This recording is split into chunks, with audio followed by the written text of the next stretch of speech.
WNST, Towson, Baltimore. Our new sponsor. Howard Bank, I get a new loan. I get a loan. I can get a loan from Howard Bank. You can do whatever you need to do. You don't live local anymore, man. Howard Bank's local. I'll take a loan. I'll take a loan from anybody that'll give it to me for the right interest rate. All right. This guy now does radio. He was spoiled because he was trained by the best. Back in the day. Dude, I remember when you were just a slappy over the corner trying to run special teams, trying to get a job, man. Hey, I'm still that same dude. I'm faking it till I make it. They just don't know I'm faking it yet. Even on radio, they don't know I'm faking it. I don't know the last time I did radio with you, but it probably was when you were maybe a Jet, literally on the field. Yeah. I haven't tracked you down at some of these things. You're one of the hardest working dudes I know, much like in football. You've taken that to the media. Dude, I never, ever thought you would want to run off to New York and do sports radio. Well, you know what? I didn't envision it either. I was just kind of messing around, and Mike Francesa, who's started sports radio, or that you talk about the fan and what it means to the industry. I had no idea. I was just messing around. They asked me to fill in. My agent asked me to fill in. I was doing the NFL Today and doing the TV thing, and they decided to go a different direction. I was just hanging out. They say, hey man, you want to come and fill in for a couple of days? I did it, and they started to consider me as a potential replacement, and here we are today. Just one of those things. I go with the flow, and if it feels right, I do it. And if it doesn't, I've worked hard enough and made enough money where I can have options. And right now I'm having fun. I'm enjoying myself, and I think about Maggie and Carlin and my co-hosts and how they welcome me in and how enjoyable it is to go to work every day. Yeah, you guys. That's not fake. I sit here on Radio Row and watch it all day. I mean, I've watched you 3-4 days now, and I think, and I'll bring Luke in on this. First off, that's Luke. I thought Luke knew you. What up, Luke? I said to Luke, What's I'm up, like, Bart? go grab Bart over there. He's like, way to go, Luke. I don't know. Yeah. I don't know Bart. I wasn't covering. I've been going a long time, man. It's been a long time. It's been a minute. Time flies, man. It's amazing. I've almost been retired almost 5 years. This is my 4th year retired, and time flies, man. It's amazing, and every once in a while I get the opportunity to look back and reflect. I was able to come down. I'm still very active in the Baltimore community. I still consider Baltimore my home. I still consider myself a Baltimore Raven. I just had a girlfriend on the side for a little bit. Jets. I never said that. I'm a Raven. All right. Well, for you with this Super Bowl and seeing Brady still out here, you've been gone a long time. Yep. And I can dial up a lot of film up there. You and Rex and Ray and Haloti and, everybody, AD. I mean, he's all the way around. Yeah. Chasing him around, and they're still trying to chase him around. Schwartz is going to try to catch him on Sunday. Well, I'll tell you what, you have to take your hat off to him. He's put himself on the Mount Rushmore quarterbacks. You think about the combination. What a luxury it is to be able to have a head coach and pretty much your entire coaching staff to be available with you for 17 years. You think about the things that they've seen together. You think about the situations they've been in, how they're prepared to adjust to any situation. And I don't think they've changed a bit. I think they've kind of leveled out and stayed at the same level. But the problem is everybody else that comes in is new to them.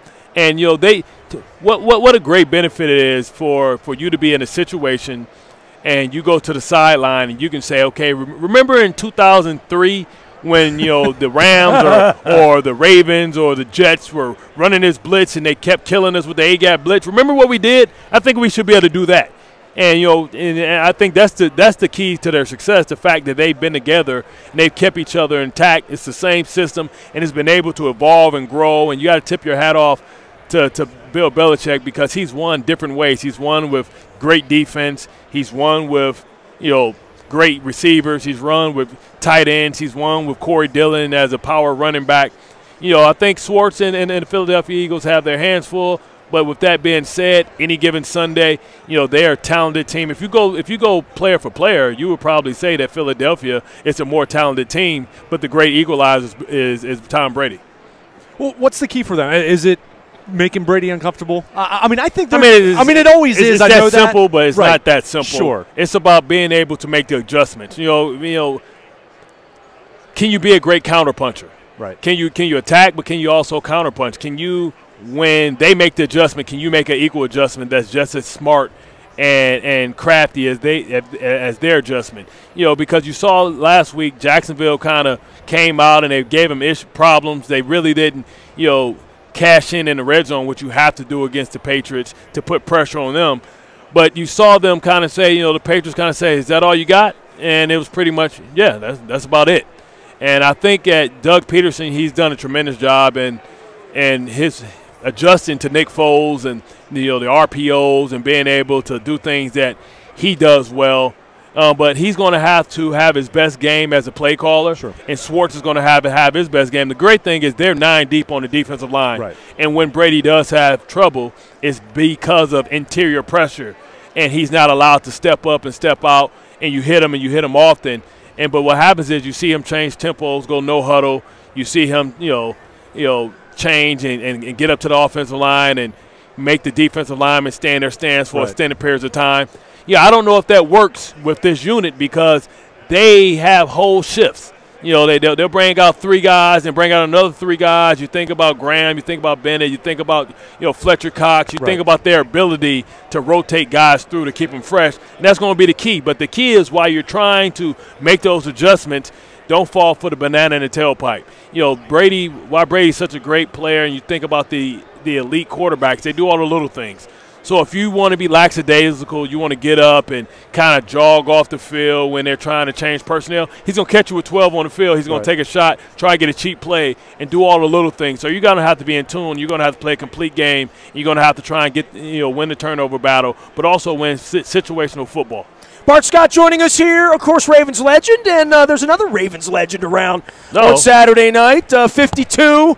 He's going to be getting into the Hall. Oh, yeah, absolutely. First ballot. Well-deserved. So many of you own a little piece of him, right? I mean, so many of you over the course of all of that lined up with him.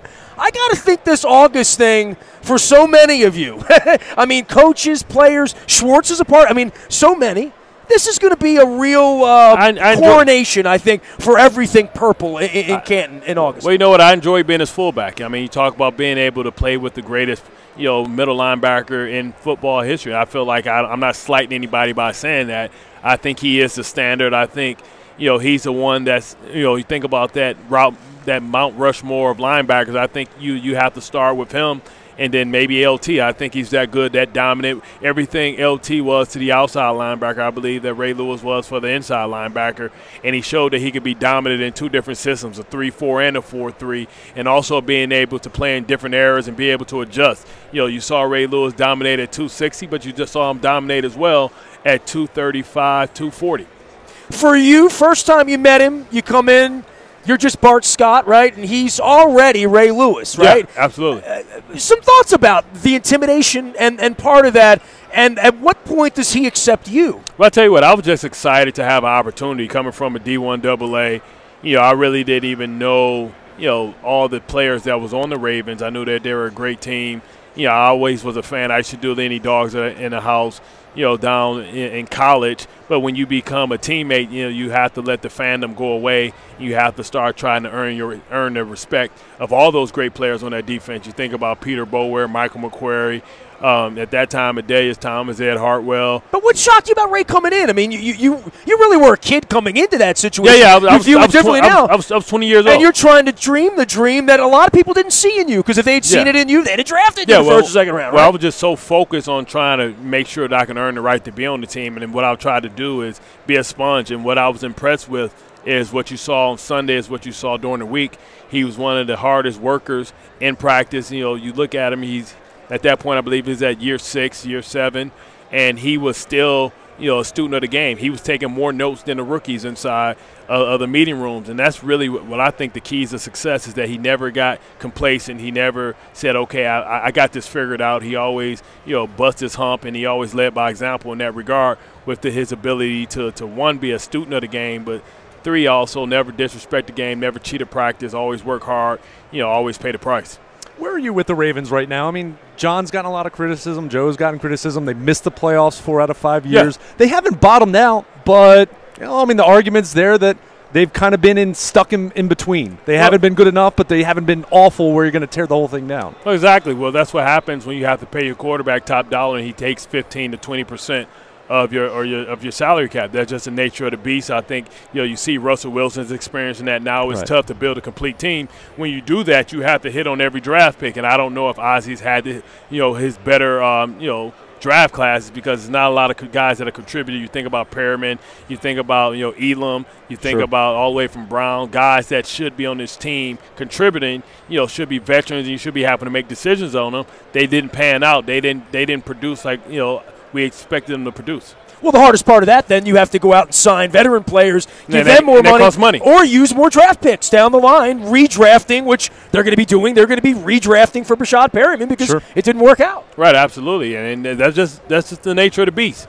If you build your team through the draft and you hit on the draft, then it buys you time. If you don't, then you have to go out and you have to buy hired guns, but it's not sustainable. Eventually, you're going to have to make some tough decisions on some guys. You got to let a guy like Jernigan go because you can't pay both guys, and you lose great quality players, ones that you drafted, guys that you've developed, and now you can't afford to pay them. Guys like Bart Scott. There's a lot of Bart Scotts along the way, right? I was cheap labor, and that was the key to the success. You think about it, Darius Thomas, Will Demps, Chad Williams, Lamont Brightful, Chester Taylor. These are all guys. We're all guys that were cheap.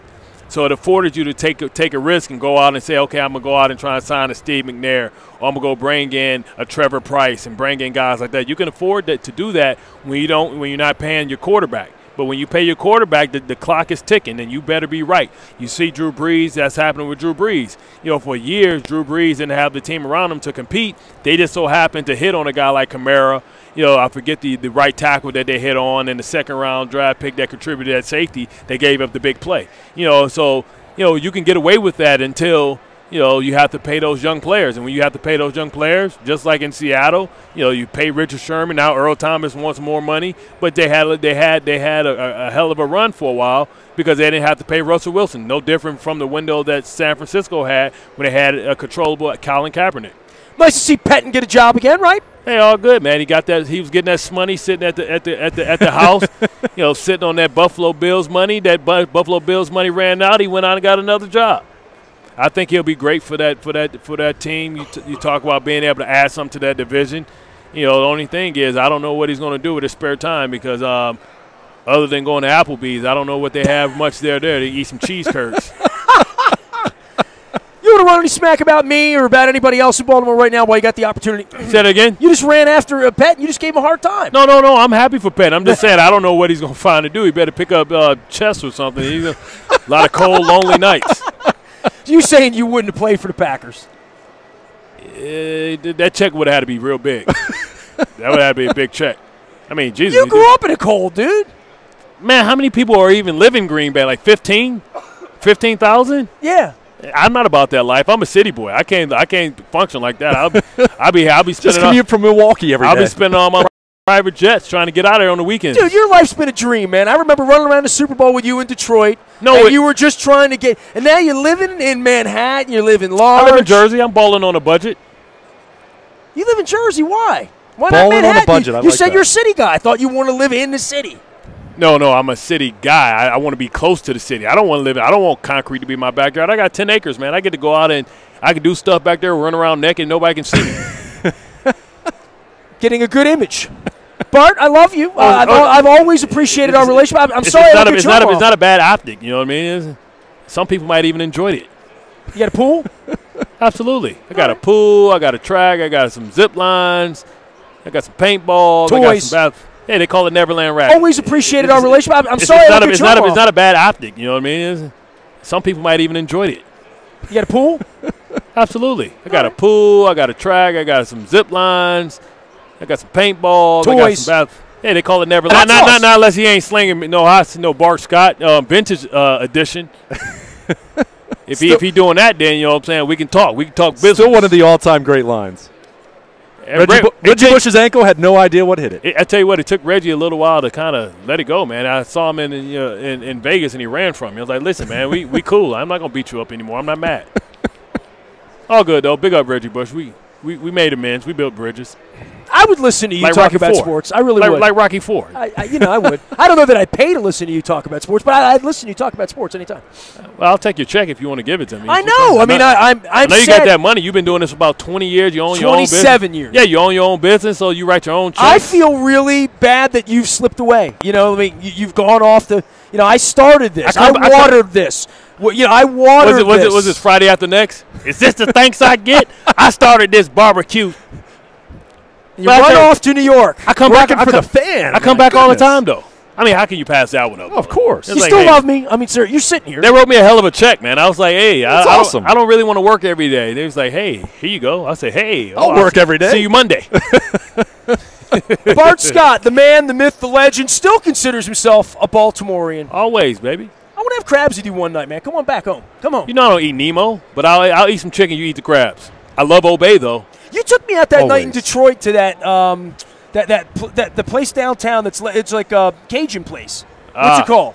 Downtown Detroit. Sweetwater Tavern, or was it Sinbad's? Sinbad's. You took me. Yeah, man. That's that good stuff, man. I'm glad we didn't get shot. That's a bad neighborhood. But I got street cred, so we cool. I said I'm with Bart Scott. They're like, with Bart you Scott. can pass through Detroit.